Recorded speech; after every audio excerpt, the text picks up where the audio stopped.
आप सबको मेरा प्यार भरा नमस्ते। हम पढ़ने जा रहे हैं कक्षा 10th पाठ्य पुस्तक पूरक पाठ्य पुस्तक कृतिका का पाठ साना साना हाथ जोड़ी, जो कि मधु काकरिया द्वारा लिखा गया है। आइए पढ़ते हैं लेखिका परिचय। इनका जन्म सन 1957 में कोलकाता में हुआ। इन्होंने कोलकाता विश्वविद्यालय से अर्थशास्त्र में एमए किया, कंप्यूटर एप्लीकेशन में डिप्लोमा भी किया। रचनाओं में विचार और संवेदना की नवीनता इनकी रचनाओं में नजर आती है। इनकी रचनाओं के विषय समाज में फैली हुई अनेक ज्वलंत समस्याएं हैं, जैसे महानगर की घुटन और असुरक्षा के बीच युवाओं में बढ़ती नशे की आदत, अपसंस्कृति, लाल बत्ती इलाकों की पीड़ा इत्यादि। इन्होंने कई सुंदर और रोचक यात्रा वृत्तांत भी लिखे। इन्हें कथाक्रम सम्मान 2008 और हेमचंद्र साहित्य सम्मान से सम्मानित किया जा चुका है।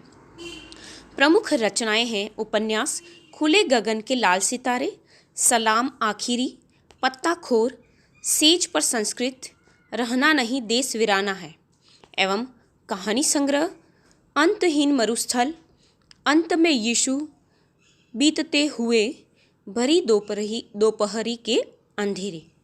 आइए पढ़ते हैं पाठ परिचय।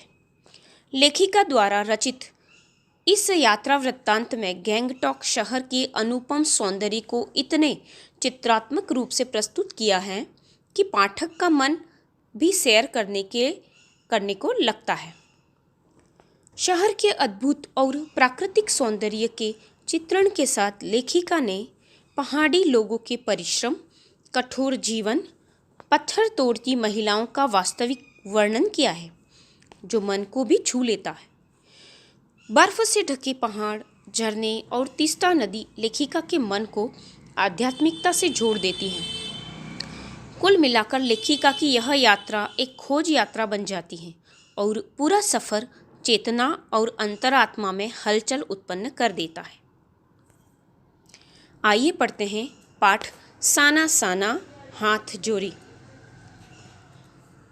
लेखिका रात्रि में जगमगाते गैंगटॉक शहर को देखकर आश्चर्यचकित रह जाती है। उसे लगता है जैसे आसमान उल्टा पड़ा है और सारे तारे बिखरकर नीचे टिमटिमा रहे हैं। दूर ढलान लेती तराई पर सितारों के गुच्छे रोशनियों की एक झालर सी बना रहे हैं।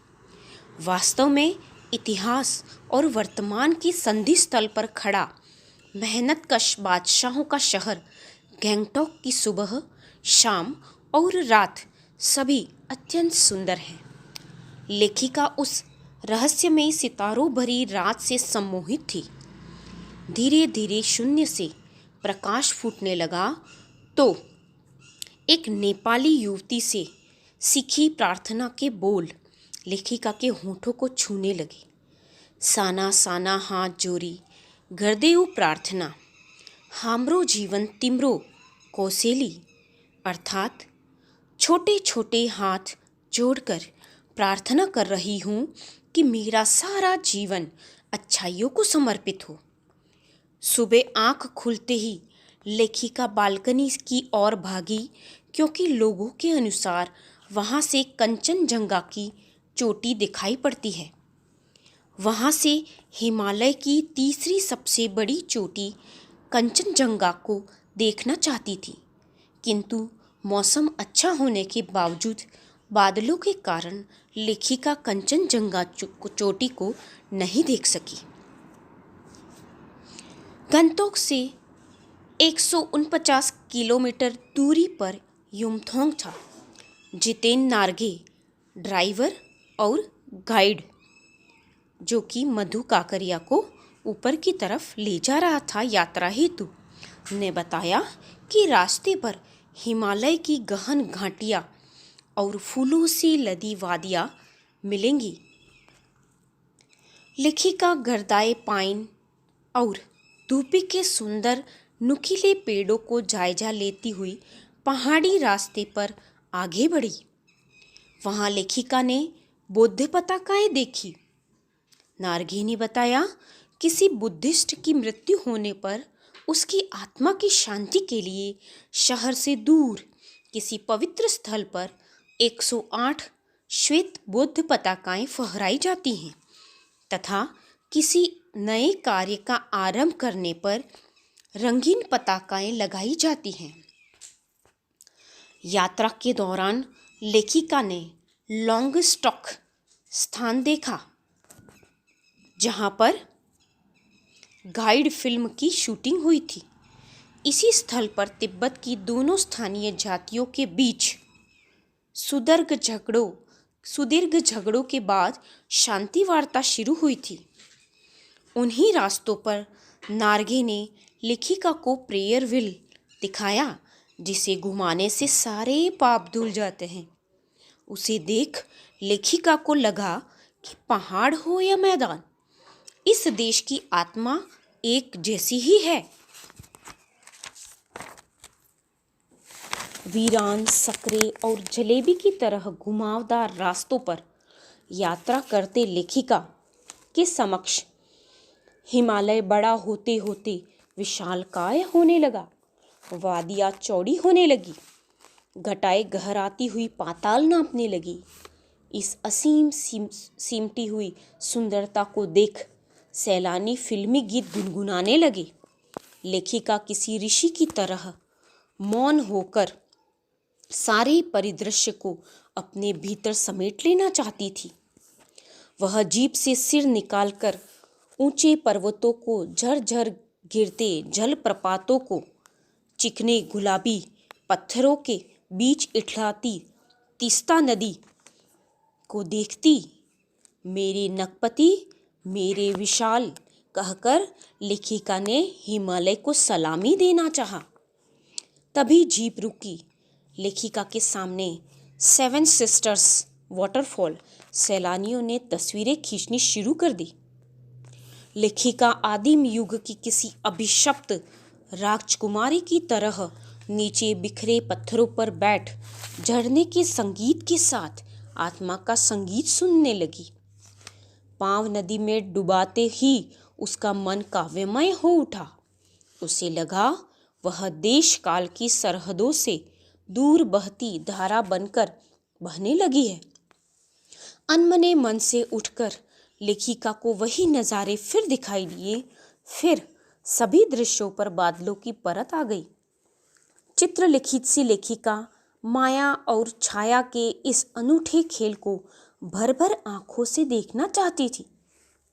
लेखिका को इस यात्रा के दौरान देखे जाने वाले प्राकृतिक दृश्य मोहित कर रहे थे। सतत प्रवाहमय झरने, वेग से बहती तीस्ता नदी, सामने उठती धुंध, ऊपर मंडराते आवारा बादल, मध्यम मध्यम हवा के हिलोरे लेते प्रियुता और रोडोडेंड्रो के फूल सभी अपनी लय, तान और प्रवाह में बहते हुए नजर आ रहे थे। समय के इस सतत प्रवाह में हमारा वजूद तिनके सा लगता था। संपूर्णता के इन क्षणों में लेखिका बिखरे सौंदर्य के इस प्रकार एकात्म हो रही थी कि उसकी अंतरात्मा में प्रकाश ही प्रकाश भरने लगा था। वह ईश्वर के निकट थी और सुबह सीखी प्रार्थना फिर होठों को छूने लगी। साना साना हाथ जोड़े। प्रकृति के अप्रतिम सौंदर्य को देखती लेखिका का महाभाव सुखी टहनी सा टूट गया। इस अद्वितीय सौंदर्य से परे कुछ पहाड़ी स्त्रियां उसे पत्थर तोड़ती नजर आई। कुछ ने पीठ पर बंधी डोकों में अपने बच्चे को बांध रखा था। कुछ कुदाल को भरपूर ताकत से जमीन पर मार रही थी। लेखिका को यह स्वर्गीय सौंदर्य नदी, फूलों, वादियों के बीच भूख, मौत, दैन्य और जिंदा रहने की जंग लगा। वहीं खड़े BRO के कर्मचारी ने लेखिका को पूछने पर बताया कि ये पहाड़ी ने रास्तों को चौड़ा कर रही है। फिर उसने पहाड़ों पर रास्ता बनाने संबंधी दुस्साध्य कार्य के बारे में भी बताया। लेखिका को पलामू और गुमला के जंगलों में पीठ पर बच्चे को बांधकर पत्तों की तलाश में वन वन डोलती आदिवासी स्त्रियां याद आई। उसे आदिवासी औरतों के फूले पांव और इन पत्थर तोड़ती पहाड़िनों के हाथों में पड़े ठाठे यह कहानी कहते दिखाई दिए कि आम जिंदगियों की कहानी हर जगह एक सी है। तभी जीतेन और मणि, जो उनकी मित्र हैं, लेखिका को खोजते हुए वहां आए। जीतेन ने लेखिका को आम जनता की अपेक्षा उस स्थान का प्राकृतिक सौंदर्य देखने को कहा, तो लेखिका को लगा कि ये लोग वेस्ट एंड रिपेयरिंग हैं। तभी उन श्रम सुंदरियों के हंसने पर लेखिका को लगा जैसे खंडहर ताजमहल हो गया हो। आज के लिए इतना ही। नमस्ते। अगली कक्षा में फिर से मिलेंगे। तब तक के लिए स्वस्थ रहें, मस्त रहें।